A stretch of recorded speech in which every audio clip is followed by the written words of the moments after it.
আম্মাজান পালাইছে, সন্তানগুলোর খবর না। আম্মাজান গেছে স্বামীর বাড়ি।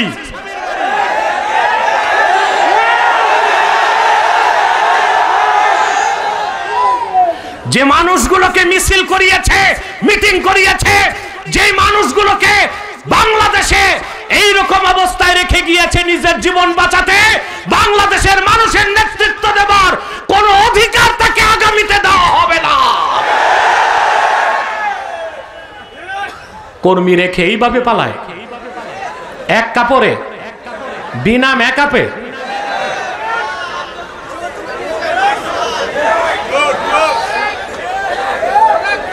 তা আপনারা কাদের পিছে চলেন? মৌলবী যেগুলো দালালি করছে এরা কই? এরাও সব পালাইছে। হালুয়া রুটি যা খাওয়ার খাইছে তো 16 বছর, ঠিক না? এই চরিত্র কোন আলেমের হওয়া উচিত না। আলেমরা রাহবার, তারা কোন দলের পক্ষ নিতে পারে না। তারা হবে হিজবুল্লাহ, আল্লাহর দলের পক্ষ নেবে। কার পক্ষ নেবে? আল্লাহর দলের পক্ষ নেবে। যখন যা বলার তা বলতে হবে। এখন আপনি যদি কারোর সাথে দহরম মহরম করে হালুয়া রুটির ভাগ পান, আপনি তো আর সত্য কথাটা বলতে পারবেন না।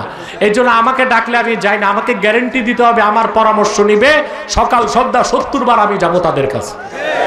আর যদি গ্যারেন্টি না পাই, তো ওই যে কিছুদিন পর পর মৌলবী সাহেবদেরকে নিয়ে এখন যমুনাতে বসে, ওখানে চা পান খাওয়ার পর 2-4টা বুলি আওরায়া এসে এক এক নেতা চ্যানেলের সামনে কি হুঙ্কার দেয়, আমি এইটা বলছি, আমি এইটা বলছি, কি বলছেন বোঝা যাবে সামনে।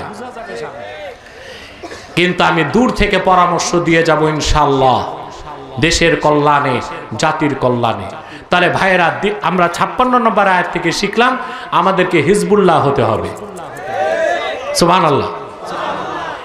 হিজবুল্লাহ যারা আল্লাহর দল, তাদের কোনো ভৌগোলিক সীমানা নাই। সুবহানাল্লাহ। দলীয় কোনো প্রতীক নাই, দলীয় কোনো স্লোগান নাই। সুবহানাল্লাহ বলবেন না? 57টি মুসলিম রাষ্ট্রে যেখানে যত মুসলমান আছে খাঁটি ইমানদার, তারা সবাই হিজবুল্লাহ বলেন। সুবহানাল্লাহ। আমাদের প্রিন্সিপাল আইডেন্টিটি, আসল পরিচয় কি? আমরা বাংলাদেশী? জি না। আমাদের প্রিন্সিপাল আইডেন্টিটি, মূল পরিচয় কি? আমরা বাঙালি, বাংলাদেশী। কথা বলে না। জাতীয়তাবাদী, ধর্মনিরপেক্ষতাবাদী, সমাজবাদী। আমাদের প্রিন্সিপাল আইডেন্টিটি, আমরা উম্মতে মুহাম্মদী মুসলমান। দুনিয়ার যেখানেই মুমিন আছে সব এক দল, হিজবুল্লাহ। সুবহানাল্লাহ বলেন। হিজবুল্লাহ আল্লাহর দল বলেন। সুবহানাল্লাহ। এই পরিচয় আমাদের হৃদয়ে লালন করতে হবে। মোস্তাফা কামাল পাশা আতাতুর্ক মুসলমানদের মধ্যে যে জাতীয়তাবাদের বিশ্বাস ঢুকাই দিছে, এটা আমরা বিশ্বাস করি না। সে 57টা মুসলিম রাষ্ট্র, আজকে আমরা 57টা ভাগ হয়ে গেছি। ভৌগোলিক সীমানায় আমরা আমাদের জাতীয় পরিচয়কে সীমাবদ্ধ করেছি। মুসলমান হচ্ছে আল্লাহর দল, হিজবুল্লাহ। তাদের কোনো ভৌগোলিক সীমানায় তাদের পরিচয়কে আটকানো যায় না। দুনিয়ার যেখানেই মুমিন আছে, সে যদি খাঁটি ইমানদার হয়, সে হিজবুল্লাহ, সে আল্লাহর দলভুক্ত বলেন। সুবহানাল্লাহ। পারবো হইতে?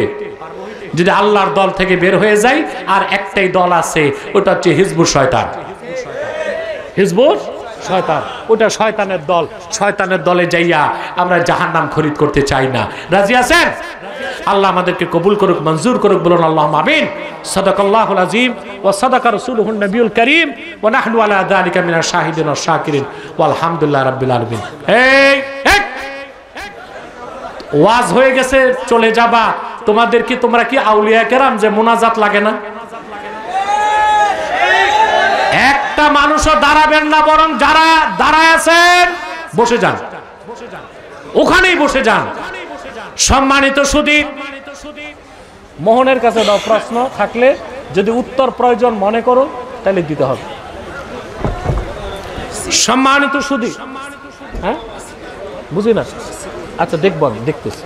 সম্মানিত সুধী, বিদায় লগ্নে, আরে ইউটিউবার ভাইরা বসো না, একটু ধৈর্য ধরে বসো, বসো, বসো, সময় পাবা। সম্মানিত সুধী, বিদায় লগ্নে আমি চলে এসেছি। আজকের এই প্রোগ্রাম তাহরিকে খাতমে নবুয়ত বাংলাদেশ যুক্তরাজ্য শাখা এবং ইনসানিয়া ট্রাস্টের উদ্যোগে আপনারা জানেন, ঠিক না? তাহরিকে খাতমে নবুয়ত বাংলাদেশ এটার মূল মিশন কি আপনারা জানেন? ইসলামের সুমহান স্বার্থ রক্ষায় গোটা দেশের মানুষকে ঐক্যবদ্ধ করা, ঠিক না? এবং মুসলমানদের মৌলিক দাবিগুলো আদায়ে জাতিকে মাঠে নামানো আর বাংলাদেশের স্বাধীনতাকে আগ্রাসন মুক্ত রাখা। তোমরা ডিস্টার্ব করছো ভাই, বসো বসো, এক সেকেন্ডে বসো, এক সেকেন্ডে বসে যাও। সম্মানিত সুধী, কথাগুলো শুনতেছেন? তিনটা স্বার্থে আমরা এক হয়ে যাব, রাজি আছেন? কে কওমি, কে আলিয়া, কার গোল টুপি, কার লম্বা টুপি, এগুলো আমরা দেখব না। তিনটা স্বার্থে এক হয়ে যাব। তবে আমার মাসলাক আমার থাকবে, কিয়ামত তক তুমি ওয়াজ করলো, আমার মাসলাক আমি ছাড়বো না। তোমার মাসলাক তোমারই থাকবে, কিয়ামত তক আমি বুঝাইলেও তুমি ছাড়বা না। কিন্তু তিনটা স্বার্থে আমরা এক হয়ে যাব। ইসলামের সুমহান স্বার্থ রক্ষায় আমরা ঐক্যবদ্ধ হয়ে যাব। মুসলমানদের মৌলিক দাবিগুলো আদায়ে আমরা ঐক্যবদ্ধ হয়ে যাব। আর বাংলাদেশের স্বাধীনতা রক্ষায় আমরা এক থাকব। আমাদের এই তিনটি স্বার্থের বিরুদ্ধে বাংলাদেশে কাজ করতেছে তিনটি অমুসলিম সম্প্রদায়। তার মধ্যে সবচেয়ে জঘন্য হচ্ছে কুখ্যাত কাদিয়ানি সম্প্রদায়। নিঃসন্দেহে তারা কাফের এবং অমুসলিম। তাদেরকে যারা কাফের বলবে না, তারাও কাফের। কারণ তারা আল্লাহর আখিরি নবী মুহাম্মদ সাল্লাল্লাহু আলাইহি সাল্লামকে আল্লাহ শেষ নবী হিসেবে বিশ্বাস করে না। চিল্লায় বলেন নাউজুবিল্লাহ। সেজন্য তারা কি? জোরে বলেন, তারা কি? তাদেরকে যারা কাফের বলবে না, তারা কি? মানুষকে ধোঁকা দিতে তারা মুসলমানদের মতো দাড়ি রাখে, টুপি লাগায়, মুসলমানদের মতো নাম রাখে। তাই বলি কি তারা মুসলমান হবে? নাম রাখলেই কেউ যদি মুসলমান হতে পারত, তো রবীন্দ্রনাথ ঠাকুরের চেয়ে বড় মুসলমান কে হইতো? সে কি মুসলিম ছিল না অমুসলিম? নাম রাখলে মুসলমান হওয়া যায়? টুপি লাগাইলে? ভারত পার্লামেন্টে কংগ্রেসের এমপিরা লম্বা সাদা টুপি লাগায়, ওরা কি মুসলমান হবে না হিন্দুই থাকবে? নাম রাখলে মুসলমান হওয়া যায়? এক শয়তান বোতলে পেশাব করে উপরে নাম লেখছে শরবত, ওটা কি শরবত হবে? ভিতরে কি? তদ্রুপ কাদিয়ানিরা কাফের এবং অমুসলিম। আব্দুল আউয়াল, আব্দুস সামাদ, মুবাশশির আলী, কবির চৌধুরী, গহর রেজবি, শাহরিয়ার কবির আর নিঝুম মজুমদার না, এইসব নাম রাখার দ্বারা তারা মুসলমান হতে পারে না। আমার ভাইয়েরা, আমার বন্ধুরা, আমার আল্লাহ ও নূর নবীজি আমার মুহাম্মদ মুস্তাফা সাল্লাল্লাহু আলাইহি সাল্লামের ইসলাম ও কোরআনের হাজার হাজার হাজার বছর পরে বর্তমান ভারতের কুখ্যাত পাঞ্জাবের কুখ্যাত গুরুদাসপুরের কুখ্যাত কাদিয়ানে ইংরেজ আমলে এক শয়তান নিজকে নবী দাবি করছে। চিল্লায় বলেন নাউজুবিল্লাহ। শয়তানটার নাম রেখেছিল তার বাপ মির্জা গোলাম আহমদ কাদিয়ানি। সাবধান, তাকে গোলাম আহমদ বলা যাবে না, কারণ গোলাম আহমদ অর্থ আহমদ এর গোলাম। কোন কাফের কোনদিনও গোলাম আহমদ এর গোলাম হতে পারে না। আর কাদিয়ানের কাজ্জাব ছিল শেষ দরজার কুখ্যাত কাফের। সে গোলাম আহমদ এর গোলাম ছিল না, সে ছিল কুখ্যাত শয়তানের কুখ্যাত গোলাম। কাদিয়ানের কাজ্জাব, মিথ্যা নবুয়তের দাবিদার মির্জা গোলাম শয়তান কাদিয়ানির উপর গজব এসেছে 1908 সালে। যখন গজব এসেছে, কাদিয়ানের কাজ্জাব মিথ্যা নবুয়তের দাবিদার ইংরেজদের পা চাটা গোলাম মির্জা গোলাম শয়তান কাদিয়ানি 1908 সালে ধ্বংস হয়ে কুখ্যাত জাহান্নামের কুখ্যাত কুকুরে পরিণত হয়েছে। তার অনুসারীরাও ধ্বংস হয়েছে। বর্তমানে কিছু কাদিয়ানি বাংলাদেশে আছে। ইতিমধ্যেই তারা 100 সেন্টার করে ফেলেছে। সিলেটের মুসলমান, আপনাদের জন্য কলঙ্ক যে সিলেট শহরে সোভানি ঘাট এলাকায় কাদিয়ানিরা আস্তানা করেছে। সুনামগঞ্জের দিরাইতে তারা আস্তানা করেছে। কুলাউড়াতেও শুনেছি করেছে। মৌলভীবাজারে তাদের কিছু উৎপাত আছে, চক্রান্ত আছে। বাংলাদেশে তারা 100 আস্তানা করে ফেলেছে। নাউজুবিল্লাহ বলবেন না? নাম পরিবর্তন করে করে তারা মিথ্যা পরিচয় দেয়। কখনো নিজেদের পরিচয় দেয় আহমদী জামাত, কখনো বলে আহমদিয়া জামাত, কখনো বলে আহমদী সম্প্রদায়, কখনো বলে আহমদিয়া সম্প্রদায়, কখনো বলে আহমদী মুসলিম জামাত, কখনো বলে আহমদিয়া মুসলিম জামাত। সাবধান, যত কাদিয়ানি ছিল আছে থাকবে, তারা কেউ আহমদী জামাত নয়, আহমদিয়া জামাত নয়, আহমদী সম্প্রদায় নয়, আহমদিয়া সম্প্রদায় নয়, আহমদী মুসলিম জামাত নয়, আহমদিয়া মুসলিম জামাত নয়। তারা শয়তানি জামাত, কুখ্যাত জাহান্নামের কুখ্যাত কুকুরের দল।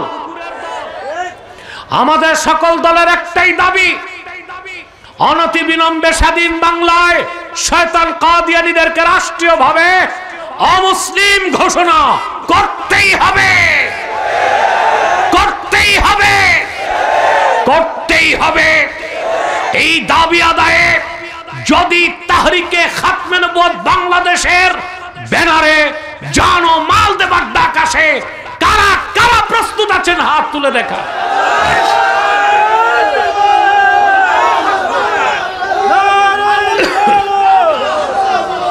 সম্মানিত সুধী, কাদিয়ানীদেরকে অর্থনৈতিক সহযোগিতা করবেন না? করবেন? করেন আপনারা? জি করেন। প্রাণ কোম্পানির যত জিনিস তাদের, সেজান কোম্পানির জুস তাদের, RFL এর পণ্যগুলো তাদের, প্রথম আলো, ডেলি স্টার, কালের কণ্ঠেগুলো তাদের। এগুলো ধরবেন না, কিনবেন না, বেচবেন না। মনে থাকবে, আরেকটি অমুসলিম সম্প্রদায় আমাদের তিনটা স্বার্থের বিরুদ্ধে কাজ করছে। সেটা হচ্ছে ইসাই জামাত, খ্রিস্টানদের একটা গোপন সংগঠন। 1975 সালে বাংলাদেশে ঢুকেছে। এই পর্যন্ত 2.5 লক্ষ মানুষকে তারা খ্রিস্টান বানায় দিয়েছে। এই ইসাই জামাতের ব্যাপারে আপনাদের সাবধান থাকতে হবে। রাজি আছেন? তারাও দাড়ি রাখে, টুপি লাগায়, নিজেদেরকে বলে ইসাই তরিকাভুক্ত মুসলমান, আদতেই খ্রিস্টান। আরেকটা ফিতনার ব্যাপারে সাবধান থাকবেন, হিজবুত তাওহীদ। এটা হিজবুত তাওহীদ না হিজবুত শয়তান। তারাও ব্যাপকভাবে এই দেশের মানুষকে গোমরাহ করার চেষ্টা করছে। তাদের বিরুদ্ধে সজাগ সচেতন থাকবেন। পারবেন তো ইনশাআল্লাহ? আমি দোয়া চাই আপনাদের জন্য, বিশেষ করে আমার স্নেহধন্য মোহন যে ইনসানিয়া ট্রাস্টের মতো একটা মানবিক সংস্থা বাংলাদেশে মৌলভীবাজারে করেছে। এটা আপনাদের জন্য একটা গৌরবের বিষয়। আলহামদুলিল্লাহ বলবেন না? মৌলভীবাজার থেকে অত্যাধুনিক অ্যাম্বুলেন্সে তাৎক্ষণিক ট্রিটমেন্টের জন্য ঢাকায় নিয়ে যাবার যে ব্যবস্থা ইনসানিয়া ট্রাস্ট করেছে, মোহন এই উদ্যোগটা নিয়েছে। আমার মনে হয় বাংলাদেশে অন্যান্য জেলায় সরকারি ব্যবস্থাপনায়ও এইরকম সুযোগ রুগীদেরকে দেওয়া হয় না। আলহামদুলিল্লাহ বলবেন না? আমি তার জন্য দোয়া চাই। আলহামদুলিল্লাহ, তাহরিকে খাতমে নবুয়ত বাংলাদেশ যুক্তরাজ্য শাখার খেদমতের দায়িত্ব আমি তাকে দিয়ে রেখেছি। ব্রিটেনে আরো লোকজন আছে যারা কাজ করেন, তাদের জন্য দোয়া করবেন। মৌলভীবাজার জেলা কমিটির জন্য দোয়া করবেন আমাদের, এবং আরো অনেকেই আছেন যারা আমাদের অন্যান্য থানা থেকে এসেছে আজকের মাহফিলে, তাদের জন্য দোয়া করবেন। এবং এই যুবক যারা এখানে, তাদের জন্য খাস দোয়া করবেন। বিশেষ করে মোহনের আব্বা, উনিও খুব সমাজ সেবক মানুষ, আলহামদুলিল্লাহ, তার জন্য দোয়া করবেন। মোহনের আম্মা 2 বছর আগে মারা গেছে, 4 বছর হয়, দোয়া করবেন। সবাই দোয়া চেয়েছে, শুনেছেন তার একটা মেয়েও মারা গেছে। তো আরও যারা এখানে সহযোগিতা করেছে সকলের জন্য আমি দোয়া চাই। আল্লাহ কবুল করুক, মঞ্জুর করুক, বলুন আল্লাহ আমিন। কয়েকটা প্রশ্ন এসছে, আমি উত্তর দিয়ে দিব, কিন্তু মুনাজাত না করে কেউ যাবেন না। 5 মিনিট উত্তর দিয়ে দিচ্ছি ইনশাল্লাহ, তারপরে আমরা বিদায় নিব। অনেক রাত হয়ে গেছে, আপনারা খুব কষ্ট করেছেন। 11 বার ইস্তেগফার পড়ুন, 3 বার সূরা ইখলাস পড়ুন, 1 বার সূরা ফাতিহা পড়ুন রহমতুল্লাহ থেকে। অতএব মাসলাক ভিন্ন থাকুক, কিন্তু দ্বীন ইসলামের স্বার্থে আমরা এক হয়ে চলবো। পারবো তো ইনশাল্লাহ? আল্লাহ আমাদেরকে কবুল করুক, মঞ্জুর করুক, বলুন আল্লাহুম্মা আমিন।